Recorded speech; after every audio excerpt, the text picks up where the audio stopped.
itulah Rasul Paulus mengingatkan, apa yang baik yang sudah kamu lakukan, membantu, berbahagia dengan saudara, kerjakan, selesaikan. Jangan hanya semangat di awal, tapi tidak pernah menyelesaikan.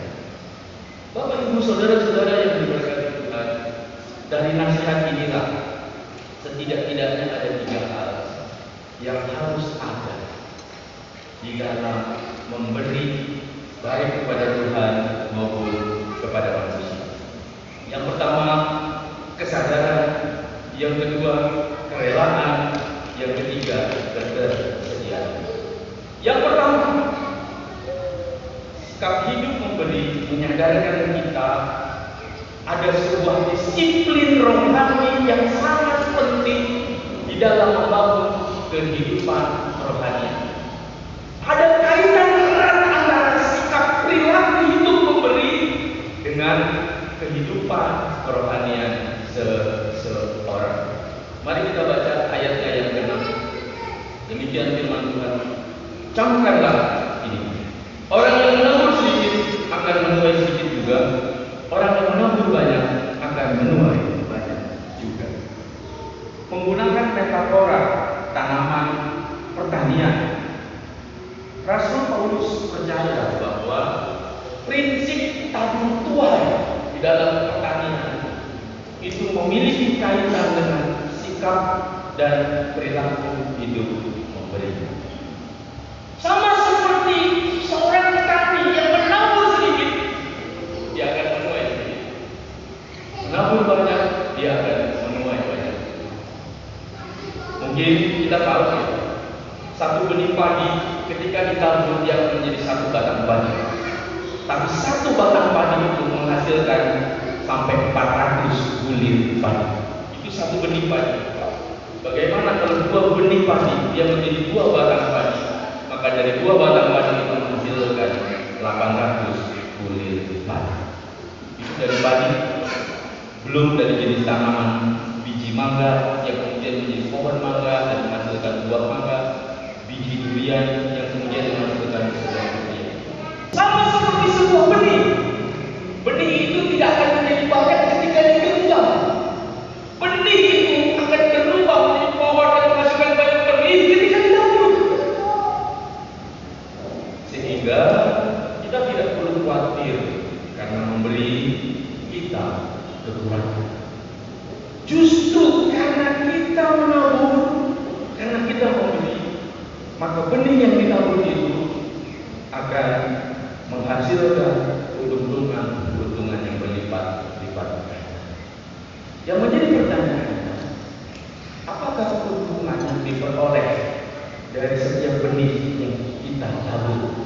Apakah yang kita tuai dari setiap benih yang kita tabur?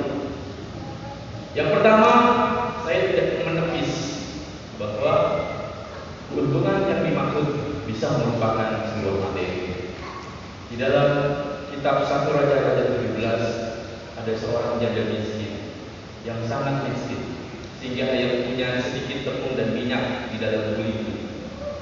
Ketika dia belajar memberi dari apa yang dia punya dan memberikannya itu kepada seorang hamba Tuhan yang bernama Nabi Elia, dikatakan di sana minyak itu tidak pernah habis, tepung itu tidak pernah habis.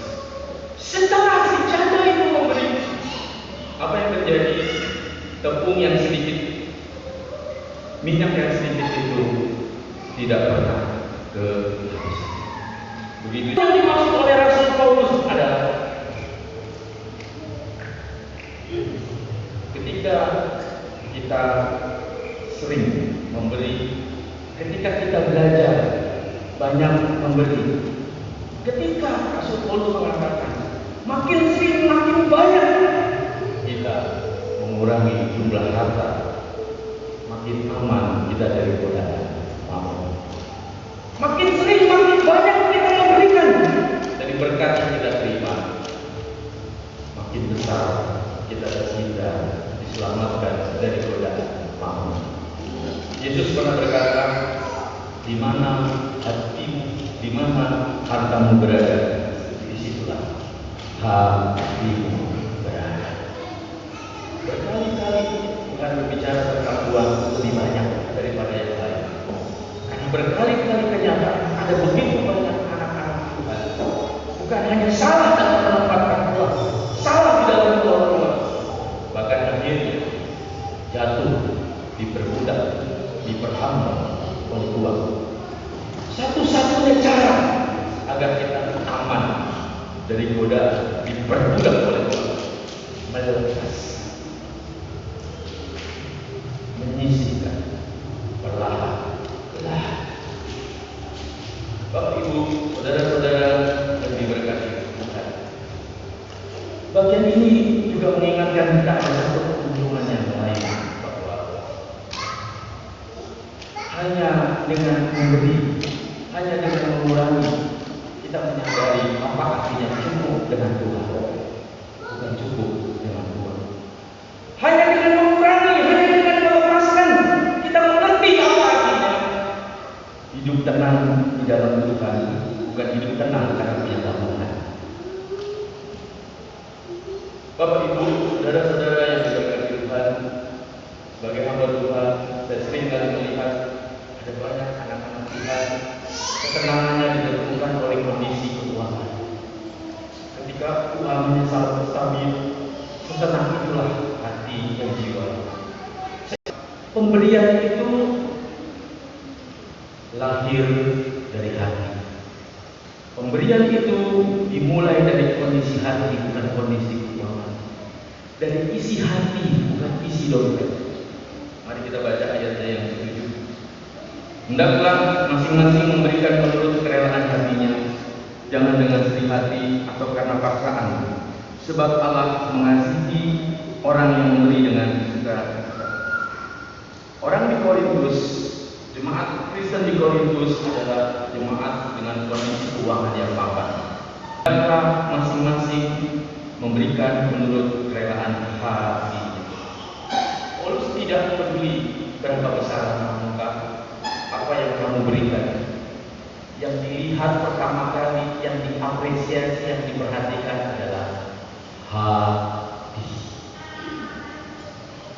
Bapak Ibu, hati adalah dasar cerminan dari seluruh kehidupan. Dari hatilah muncul segala sesuatu. Itu sebabnya ketika Nabi Samuel sedang mengurapi salah satu dari anak Isai, Tuhan berkata, kamu melihat dengan mata, tapi aku melihat dengan hati. Yang diperhatikan, yang diapresiasi oleh Rasul Paulus adalah hati. Hanya orang yang memiliki hati, dia bisa memberi, terutama memberi dengan sukacita, bukan memberi dengan terpaksa, bukan memberi dengan menggerutu. Hanya orang yang memiliki hati yang bisa memberi dengan sukacita. Setidak-tidaknya ada 3 alasan mengapa kita bisa bersukacita ketika memberi. Yang pertama, karena kita sudah menerima dari Tuhan. Kedua, karena Tuhan memberi kita kerinduan untuk bisa memberi. Yang ketiga, karena melalui pemberian kita menjadi berkat bagi orang. Bapak Ibu saudara-saudara yang diberkati Tuhan, artinya meskipun pemberian itu baik, tidak semua pemberian itu berkenan dan diterima oleh Tuhan. Pemberian yang baik, yang diterima dan berkenan adalah pemberian yang keluar dari hati. Karena dari hatilah Tuhan akan menerimanya dan memperkenankannya. Yang terakhir, yang ketiga, pemberian berangkat dari ketersediaan. Dikatakan di ayatnya yang ke-8 demikian. Mohon maaf, ayatnya yang ke-10. Ia yang menyediakan benih bagi penabur dan roti untuk dimakan, Dia juga yang menyediakan benih bagi kamu dan melipat gandakan dan menumbuhkan buah-buah kebenaran. 2 kali kata menyediakan itu diulangi. Apa maksudnya? Maksudnya adalah dasar kita menabur ketika Tuhan itu menyediakan benih. Berapa benih yang Dia berikan, sebesar itulah yang kita tabur. Kira-kira begitu. Berapa benih yang Tuhan sediakan, sebesar itu benih yang kita tahu. Kalau Tuhan mempercayakan benih yang banyak kepada belajar memberi sebanyak yang Tuhan sediakan. Kalau Tuhan memberikan satu benih kepada belajar memberi dengan benih yang sama. Inilah keadilan di dalam kacamata Tuhan. Keadilan itu bukan sama angka, sama rata. Itu ideologi sosialis komunis. Tapi keadilan adalah diberitahu sebanyak itulah yang terjadi. Di dalam nas pembimbing yang kita baca hari ini, janda yang miskin hanya memberikan 2 peser. 2 peser itu angka yang paling kecil pada saat itu. Namun, apa yang dikatakan Tuhan kepada semua orang yang hadir di dalam bait Allah? Saya ulangi kata-kata Tuhan Yesus berkata, janda ini memberikan lebih banyak dari semua orang. Karena kata-kata terakhir, dia memberikan dari seluruh nafkahnya. Mana lebih besar 10.000 dan 100.000? Kasih lebih besar 100.000. Tapi saya tanya, mana lebih besar persentase dari hadapan Tuhan? Kalau dia membeli 10.000 dari gaji 1 bulan 100.000, kalau dia membeli 100.000 dari gajinya yang 30 juta, adilkah ketika kita mengatakan berdiri sama tinggi, sama rendah, sama rata, sama angkat pada jumlah penerimaan kita berbeda? Tuhan memuji persembahan janda yang miskin, angkanya kecil tapi presentasinya besar. Dia bukan hanya memberi tapi seluruh nafkah yang diberikan kepada Tuhan, bukan 10%, bukan 20%, bukan 30%. Hari ini mungkin kita beri 300.000 kepada Tuhan, tapi berapa persen dari penghasilan kita? Berapa persen dari berkat yang kita terima? Keadilan di mata Tuhan, saya bilang, bukan sama angka, sama rata, tetapi sesuaikah benih yang disediakan Tuhan? Sebesar itukah yang kita beri? Oleh karena itu, Bapak Ibu, saudara-saudara yang diberkati Tuhan, setiap kita seharusnya belajar betul. Yang diberi benih banyak, belajar menabur sebanyak yang Tuhan berikan. Hanya memberi dengan sukacita yang membuat pemberian itu bukan cuma dicatat tempat bendahara, dicatat dalam kitab kehidupan yang akhirnya menuai buah-buah kehidupan. Jangan jadikan kemiskinanmu sebagai alasan. Percayalah, ketika kita memberi, kita tidak kehilangan apa-apa, kita tidak kerugian apa-apa. Justru memberi